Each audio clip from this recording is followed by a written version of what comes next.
Avoid করা, গাজা স্ট্রিপের গণহত্যা বন্ধের জন্য এটা কোনো সাবজেক্ট হতে পারে না। অবশ্যই আমরা অনেক আগে থেকে পণ্য বয়কট করেছি এবং করতে থাকবো, করতেই থাকবো। যখন আমরা জানি যে তারা সাপোর্ট করছে ইসরায়েলকে, ওই পণ্যটা আমরা এজ এ মুসলিম তো ধরতে পারার কথা না। আমি এক কথায় এইটুকু বলবো, পণ্য অ্যাভয়েড করা এটা আসলে একটা সমর্থন ফিলিস্তিনের পক্ষে। আসলে ফিলিস্তিনের মুক্তির জন্য, এই যে গাজা স্ট্রিপের গণহত্যা বন্ধের জন্য এটা কোনো সাবজেক্ট হতে পারে না। আমরা এখানে বসে যে এই মার্কিন যুক্তরাষ্ট্রের বিরুদ্ধে কথা বলছি, এটাও নীতি আর নৈতিকতার আমাদের একটা অবক্ষয়। কেন আমি আপনাদেরকে বলতে চাই, 5 আগস্টের আগে বাংলাদেশে যে আমরা কথা বলতে পারতাম না, বাংলাদেশে যদি 5 লক্ষ মানুষও মারা যেত, শেখ হাসিনা এই দেশে পতন করতো না। যদি মার্কিন যুক্তরাষ্ট্র এই জনগণকে সমর্থন না করতো, ছাত্রদেরকে, আজকে যারা এনসিপি তাদেরকে যদি সমর্থন না করতো, তাহলে কিন্তু কখনো এই দেশ 5 আগস্ট পরবর্তী নতুন বাংলাদেশ পেত না। তাহলে আমাদের করণীয়টা কি? আমি এটুকু ক্লিয়ার করে বলতে চাই, মার্কিন যুক্তরাষ্ট্র তার চারিত্রিকগত দিক থেকে সে সঠিক আছে। কেননা সে 70 বছর থেকে এই ইসরায়েলকে সাপোর্ট দিয়ে যাচ্ছে। সে ইসরায়েলকে স্বীকৃতি দিয়েছে, ইসরায়েলের জনগণকে ফিলিস্তিনের মাটিতে বসিয়েছে, এটাকে একটা স্বাধীন রাষ্ট্র বানিয়েছে।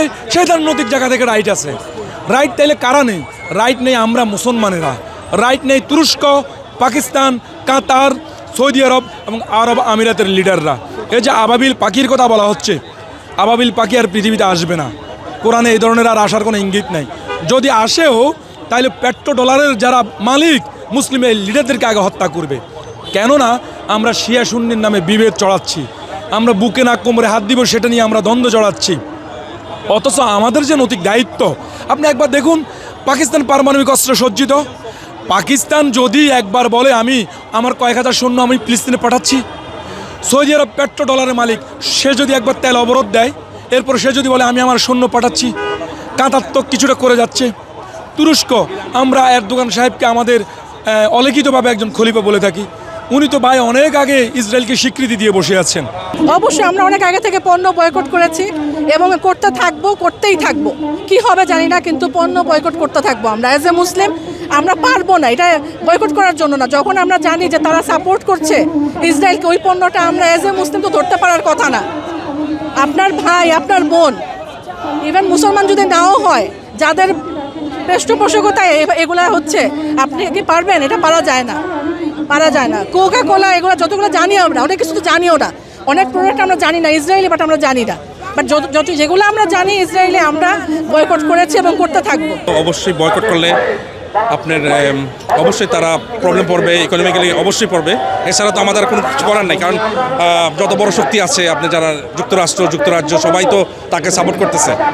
সো এটা এভাবেই আমরা তাকে কমাইতে পারি। যেগুলি আছে স্পেশালি কোক সবার পছন্দ, এটা যে বন্ধ করতে পারি, অনেক ইকোনমিক্যালি ড্যামেজ হবে সব কিছুই। এগুলি পণ্য যেগুলি দেওয়া আছে সেগুলি বন্ধ করলে অনেক ড্যামেজ হবে। এটা তো তাদের সাথে একটা ডিল হয়েছে, আপনি জানেনই। যখন গাজার মানুষকে বলা হয়েছে গাজায় যেতে না, ট্রাম্প বলছে জর্ডান আর ইয়েমেনে তাদের মিনিস্টারের সামনে, প্রেসিডেন্টের সামনেই তাকে বলা হয়েছে, তারা ডিল করছে আর কি। তো এটা তো অবশ্যই বুঝেন, তো এটা তো ম্যানমেড, ট্রাম্প যেমন বলতেছে অমনি হইতেছে আর কি।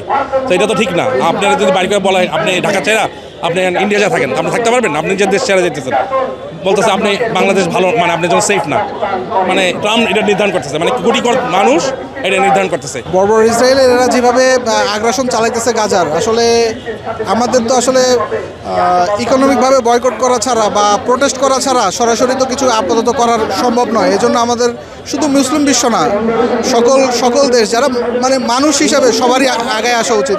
আসলে ধর্ম বর্ণ নির্বিশেষে সবারই এরকম একটা জেনোসাইডের বিরুদ্ধে সবারই যেইভাবে ইকোনমিকভাবে বা আর্থিকভাবে যেইভাবে সহায়তা করা সম্ভব বা যেভাবে বয়কট করা সম্ভব এগিয়ে আসা উচিত।